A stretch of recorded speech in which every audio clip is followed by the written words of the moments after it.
Si tu te rends bientôt en Corée ou que tu es juste curieux sur ce pays, voici quelques conseils qui pourront améliorer ton voyage.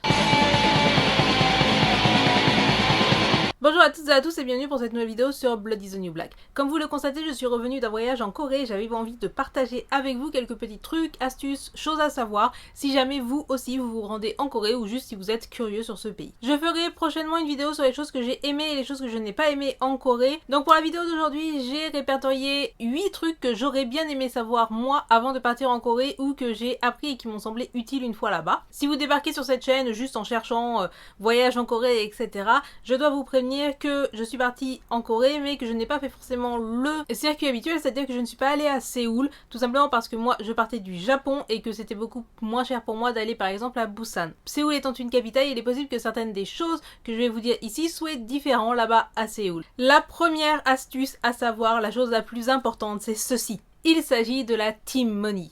La T-Money, c'est une carte donc qui vous sert à mettre de l'argent dessus, c'est un peu l'équivalent de notre Moneo en France ou de la Suica au Japon. Vous pouvez acheter cette carte T-Money à partir du moment où vous arrivez en Corée, donc généralement dans les aéroports vous allez avoir un combini. Et bien parce que cette T-Money est utilisable dans tout le pays pour payer tous vos transports, c'est-à-dire métro, bus, etc.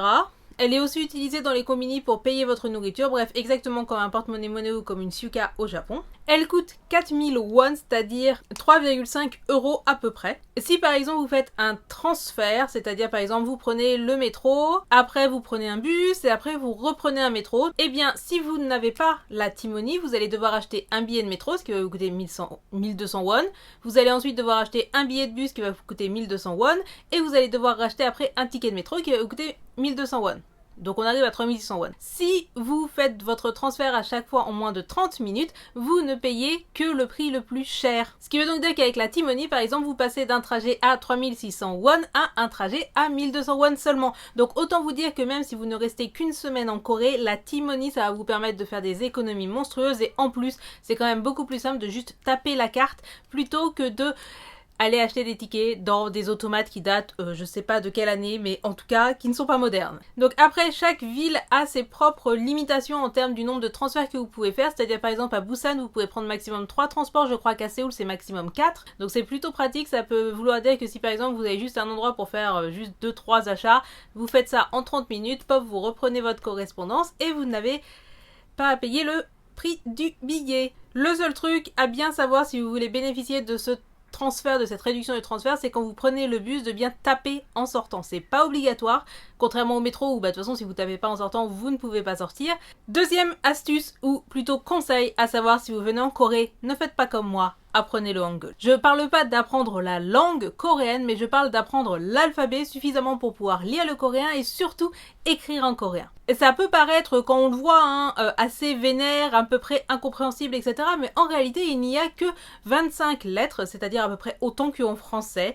Et la méthode de construction des mots en hangul est quand même relativement simple. J'ai lu des trucs comme quoi en à peu près 2-3 heures, vous pouvez apprendre le hangul et après il faut réviser un petit peu tous les jours. Et c'est très important tout simplement parce que puisque le hangul est aussi simple, il y a plein de choses qui ne seront juste pas écrites en alphabet latin. Cela vaut pour certains endroits dans les bus, cela vaut pour certains menus, cela vaut pour plein de trucs et je vous assure que savoir lire americano ou que savoir lire le nom de l'arrêt où vous descendez, eh bien c'est assez intéressant quand on prend le bus. Du coup, si vous prévoyez d'aller en Corée, juste donnez-vous 2-3 heures comme ça, apprenez le hangul quelques semaines avant de venir en Corée, révisez un peu tous les jours pour être à l'aise une fois là-bas, ça va vous sauver la vie et ça va vous sauver la vie surtout à cause de la troisième astuce qui moi m'a prise un petit peu par surprise là-bas. Je sais pas pour vous mais moi quand je voyage, je suis vendue à Google Maps. C'est-à-dire qu'au Japon, je fais tous mes trajets en utilisant Google Maps, en France aussi, puisque je suis à peu près incapable de me repérer dans ma propre ville et que je suis capable de me perdre. La Corée, c'est pas très Google. La Corée fait partie de ces pays où Google n'a pas le monopole de la recherche et où ils utilisent un autre truc qui s'appelle Naver, qui est un moteur de recherche uniquement coréen qui propose aussi son Naver Maps, qui fait que Google Maps va vous être utile uniquement pour les transports en commun. C'est-à-dire que Google Maps va être capable de vous donner faut prendre tel bus à tel arrêt et descendre à tel truc. Mais par contre, si vous voulez marcher un petit peu et vous rendre d'un point A à un point B juste en marchant ou être sûr que vous allez dans la bonne direction ou juste mesurer le nombre de minutes que ça met à pied d'aller d'un point A à un point B, vous pouvez vous brosser. Ça ne fonctionne pas le trajet à pied sur Google Maps. ça n'existe pas. Si vous voulez avoir un GPS à pied qui fonctionne, il faut utiliser Naver Maps. Sauf que Naver Maps, c'est un truc uniquement en Hangul. Vous devez donc savoir taper sur votre clavier en Hangul. Donc sur l'iPhone, c'est très simple, hein, vous installez le clavier coréen, mais si vous ne savez ni lire ni comprendre le Hangul, vous allez avoir un gros problème et honnêtement c'est ce qui m'a le plus fait chier parce que mon sens d'orientation est désastreux, mais par contre je marche généralement beaucoup. Du coup j'étais là avec Google Maps d'un côté pour juste voir mon petit point sur la carte et une boussole pour essayer de savoir dans quel sens j'allais. Je ne conseille pas du tout, apprenez le Hangul, téléchargez Naver Maps. Car quatrième truc à savoir, contrairement à ce qu'on pourrait penser, la Corée ce n'est pas touristique. Qu'est-ce que je veux dire par là? Ce n'est pas qu'il n'y a pas de très jolies choses à voir en Corée, au contraire, il y a beaucoup de très très belles choses à voir en Corée. Cependant, si on compare par exemple à la France ou au Japon, en Corée, rien n'est fait pour le touriste et encore moins pour le touriste étranger. C'est-à-dire que en France, chez moi, tu vas à n'importe quelle putain de boulangerie de Blois, tu as des dépliants sur il y a le château de machin à voir, il y a le château de machin à voir, il y a la navette qui fait Blois, Cheverny, Beauval, etc. Tu as tous les dépliants partout. En France, au Japon, tu peux clairement faire sans guide. Tu n'as pas besoin d'avoir le routard, t'as pas besoin d'avoir le petit futé, t'as même pas besoin vraiment d'avoir préparé ton voyage si tu connais un peu le pays. En Corée, tu vas te faire mettre. Alors il y a très probablement des pamphlets à Séoul. À Busan, il y avait que dalle et pourtant je suis passée dans les plus grandes gares de Busan. Ou alors c'était uniquement en coréen. Et bon, les pamphlets, c'est pas très grave, je veux dire, il y a Google, il y a TripAdvisor, etc. Tu peux trouver des visites à faire. Mais s'il n'y a pas de pamphlets dans les gares, s'il n'y a pas de dépliants, ça veut dire que globalement, le pays n'est pas forcément très touriste gaijin friendly, tu vois. Ce qui veut donc dire que parfois, les choses touristiques à voir ne sont pas vraiment correctement indiquées, que du coup, si tu n'as pas de Naver Maps, que tu as pas de guide touristique, genre que t'as pas de petit routard, etc. C'est super difficile de trouver des informations sur les choses à voir, sur comment y aller, sur comment ça se passe. Il y a des choses, notamment aux alentours de Busan, qui sont dans la montagne, où je suis pas allée tout simplement parce que j'ai pas compris si le bus t'y emmenait, si t'avais une randonnée de combien de temps, est-ce que c'était ouvert à cette époque de l'année. Bref, plein d'informations qui sont manquantes et qui, je pense, sont présentes dans les guides type le petit futé, le routard, etc. Vu que Google n'est pas assez utilisé, les informations que vous allez trouver sur Google sont pas forcément les plus à jour puisque c'est plutôt Naver et le coréen qui va avoir le plus d'informations. Autre petit conseil qui n'est pas forcément un conseil mais plutôt quelque chose à savoir, c'est que la Corée a un gros problème avec les caméras cachées. J'en ai déjà parlé dans ma vidéo sur mon appart tour en Corée où je vous montrais l'appartement que j'avais à Busan et que je vous conseille de voir si vous voulez voir à quoi ressemble un appartement en Corée. Ces caméras sont placées certes dans des chambres d'hôtel ou dans des appartements, etc. mais surtout dans les toilettes. Si vous allez dans des toilettes publiques, inspectez les chiottes. Je peux vous dire que les Coréennes, la plupart d'entre elles font tout ça avant même de rentrer dans les toilettes et de fermer la porte derrière elles. Elles vont soulever la lunette, regarder, ouvrir, fermer la porte, regarder partout, etc. Parce que c'est une réalité. Et donc ces caméras espions sont posées à la dérobée, etc. sont streamées sur des sites de porn, elles sont enlevées régulièrement, remises, etc. Bref, c'est une vraie industrie. Ces sites où c'est diffusé se font des tonnes et des tonnes de thunes et c'est pour ça tout simplement que ça continue. Donc, si vous allez aux toilettes en Corée, vérifiez les caméras. Si vous allez dans un hôtel, vérifiez les caméras. Bref, cherchez et vérifiez parce que vous n'avez pas forcément envie de vous retrouver streamé sur des sites douteux en train de faire pipi. Et du coup, c'est la transition parfaite pour parler de l'autre conseil sur les toilettes. Donc vous allez trouver des toilettes publiques dans quand même pas mal d'endroits. J'ai pas vraiment eu de problème à trouver des chiottes en Corée. Donc toutes mes amies coréennes m'avaient dit ne va pas dans les toilettes publiques parce que c'est piégé, parce qu'il y a des caméras. Que voulez-vous? J'ai la vessie d'un petit poids, donc du coup j'ai dû aller plein de fois aux toilettes, voilà. J'en ai trouvé globalement à peu près partout. Tous les sites touristiques vous trouverez des chiottes. Dans la plupart des centres commerciaux ou des immeubles où il y a plusieurs boutiques, vous trouverez des chiottes. Et puis bien sûr, au pire, vous allez dans un café et vous trouverez des chiottes. Le truc à savoir et que moi je ne savais pas et qui est pas forcément écrit, parce que pour eux ça semble évident, c'est que si vous allez dans des toilettes et que vous voyez à côté de vos chiottes une grosse poubelle, c'est tout simplement que votre papier toilette il va dans la poubelle et pas dans les chiottes. Donc il y a des toilettes publiques où il n'y a pas cette grosse poubelle et où même dans ces toilettes là c'est écrit que tu peux flush le papier toilette dans les toilettes. Et je pense que ça paraît totalement évident pour les Coréens, je pense que c'est évident pour la plupart des touristes asiatiques parce que en Asie souvent les canalisations sont trop ancienne, trop vétuste, pas assez bien faite, etc. Ce qui fait que généralement en Asie, on jette son papier toilette dans une poubelle, pas dans les chiottes en fait. Mais pour nous, ou pour moi en tout cas, qui suis française, qui vit au Japon, qui est voyagée mais seulement dans des pays plutôt d'Occident, etc. C'est pas évident du tout. Du coup, la première fois que je suis arrivée dans les toilettes publiques, et que j'ai vu ces chiottes, et que j'ai vu cette espèce de grosse poubelle, je me suis dit que une poubelle aussi grosse, c'était pas dédié aux protections hygiéniques parce que, enfin, c'est vraiment des gros trucs, tu vois. Et du coup, j'en ai déduit que sans doute ça devait être là qu'on mettait son papier toilette. Je suis après allée vérifier sur internet, donc oui, c'est ça. Et je dois vous avouer un truc, parfois, le réflexe c'est dur à oublier, donc il y a quelques fois où malheureusement, j'y ai pas pensé et j'ai jeté mon papier toilette dans les toilettes parce que force de l'habitude, donc je suis désolée pour la Corée, il y a quelques feuilles de papier toilette qui sont parties dans les toilettes. J'ai pas fait exprès, j'ai fait de mon mieux, mais vraiment voilà. Et pour ceux qui se demanderaient, est-ce que ça sent mauvais? J'ai pas trouvé que ça sentait pire que genre aller dans les toilettes publiques en France, tu vois. Enfin, évidemment que ça sent la pisse, mais c'était pas désastreux. Après, je vous rappelle que je suis la meuf qui va aux toilettes au Hellfest.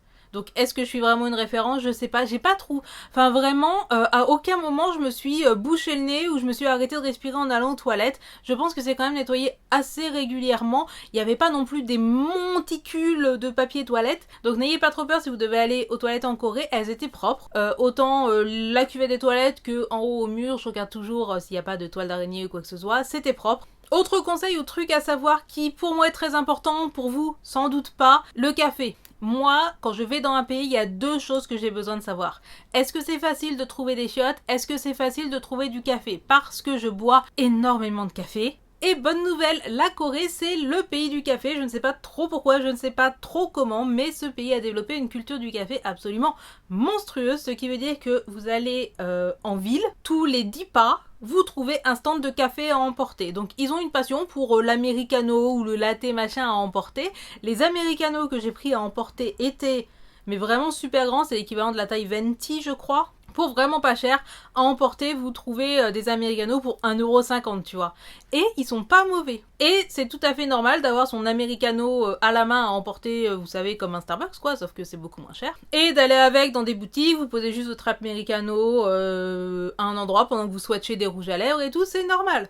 Enfin, dernier conseil ou dernier truc à savoir, la bouffe. Alors, il y a plusieurs choses à savoir là-dessus. La première chose, c'est que la Corée, ça bouffe épicé. Hein. Je pense que je vous l'apprends pas. Et moi, je fais la maline généralement parce que en France, non mais ça va, les épices, voilà, je gère bien. Au Japon, ça va, je prends du moyen fort en termes de curry, etc. Tout va bien. Et puis la Corée, elle m'a remise à ma place, mais direct. Hein.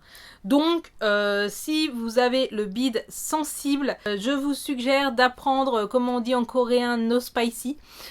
Parce que vraiment tout est épicé là-bas, mais genre vraiment tout, genre juste l'onigiri, tu vois, la boule de riz, thon mayo, je pense qu'il rajoute du kimchi dans le thon mayo, tu vois. Et si vous mangez seul ou que comme moi vous aimez bien le soir manger chez vous à la chambre d'hôtel ou dans l'appartement, les combini c'est très bien, tout comme au Japon vous pouvez acheter pour vraiment pas cher, hein, vous allez acheter un repas du soir pour quelque chose comme 3,50€, 4€, un repas correctement nourrissant. Sachez que la bouffe de combini, elle est côté spicy. J'ai testé pas mal de trucs en combini et j'ai rien trouvé qui ne soit pas épicé. Donc si vous vous apprêtez à acheter de la bouffe de combini, sachez que la bouffe de combini, elle joue dans la cour des épices. Et pour être honnête, il y a même des trucs que j'ai pas réussi à manger. Il y a un truc qui est assez célèbre qui s'appelle le tteokbokki ou un truc dans le genre. Enfin, et tout le monde m'a dit ouais vas-y mange-en etc. J'avais même regardé des vidéos YouTube sur quelles sont les bouffes à tester en combini en Corée etc. Parce que voilà, j'ai pas réussi à le finir tellement c'était épicé et tellement ça me foutait en sueur. Alors sachez que si vous achetez de la bouffe qui est trop épicée, vous avez toujours la solution, si vous aimez ça, de rajouter du fromage dedans, puisque c'est bien connu, tout ce qui est produit laitier, ça va un petit peu compenser les épices. Le truc c'est que j'aime pas le fromage, donc voilà. La Corée c'est pas un pays pour les estomacs fragiles. Un autre truc à savoir, en Corée, en tout cas pour le coup à Busan, c'est potentiellement différent à Séoul. Ça a beau être un pays qui est quand même technologiquement avancé etc, c'est encore un pays qui est très très cash. Et ce qui veut donc dire que par exemple à Busan, il n'est pas possible de recharger au métro votre T-Money avec une carte bancaire. Vous devez la recharger avec du cash.